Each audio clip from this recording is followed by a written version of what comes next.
नमस्कार, ABP news पर हाजिर हूं मैं रुमाना इसार खान। इस वक्त की बड़ी खबर आपको बताते हैं। महाराष्ट्र में हुआ है ट्रेन में गोलीकांड और इस गोलीकांड से जुड़ी इस वक्त जो सबसे बड़ी जानकारी सामने आ रही है वो ये कि आरोपी आरपीएफ के जवान ने 12 राउंड गोलियां दागी। आरपीएफ जवान ने एआरएम गन से फायरिंग की। दरअसल ये जो एआरएम गन होती है AK-47 जैसी ये गन होती है और इससे दनादन 12 राउंड गोलियां जो इस जवान ने दागी। वारदात के वक्त 20 गोलियां गन में लोडेड थी।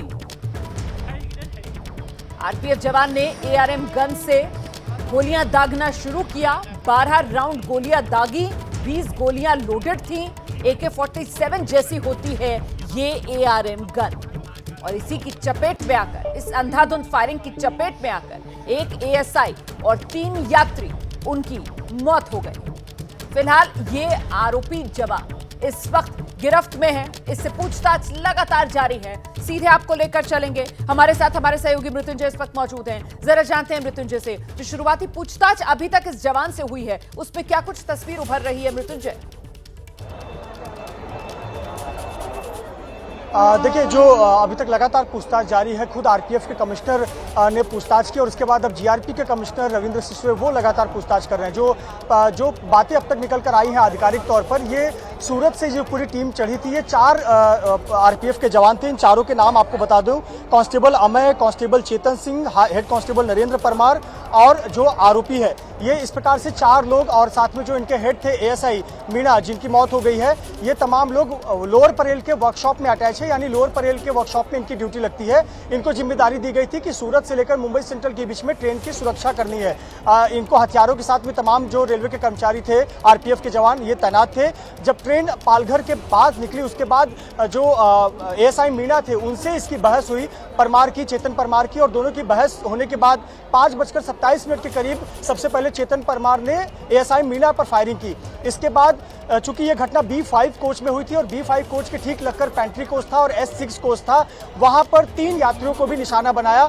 और उसके बाद जब ट्रेन आगे की तरफ बढ़ी, यानी भाईंदर क्रॉस कर लिया, दहिसर की तरफ ट्रेन आने वाली थी, तो आरोपी ने चैन पुलिंग करके ट्रेन से उतरना चाहा, उतरकर भागना चाहा। लेकिन जीआरपी को पहले से सूचना मिल चुकी थी कि ट्रेन में फायरिंग हुई है, आरपीएफ के जवान ने फायरिंग की है, तो उसे रंगे हाथ पकड़ लिया गया, हथियारों के साथ उसे पकड़ा गया, उसको गिरफ्तार किया गया और गिरफ्तार करने के बाद उसे बोरीवली के जीआरपी में लाया गया है। आपको बता दें कि लगातार पूछताछ की जा रही है और उससे तमाम विषयों पर पूछताछ की जा रही है। बोरीवली में मौजूद हैं जहां पर इस वक्त इस आरोपी को रखा गया है और अंदर इस दफ्तर में आरोपी से लगातार पूछताछ जारी है। जो आला अधिकारी हैं वो यहां पहुंचे हुए हैं और पूछताछ कर रहे हैं। जरा एक बात साफ करते चलिए, आप बता रहे हैं कि साहब B5 में ये जो कांस्टेबल है, जो आरोपी है चेतन, और एएसआई, जहां पर दोनों में झड़प हुई और इस कांस्टेबल ने एएसआई को गोलियों से भून डाला और बाकी जो 3 यात्री मारे गए वो इस B5 कोच में सफर नहीं कर रहे थे, वो S6 कोच में सफर कर रहे थे। ये जानकारी दे रहे हैं।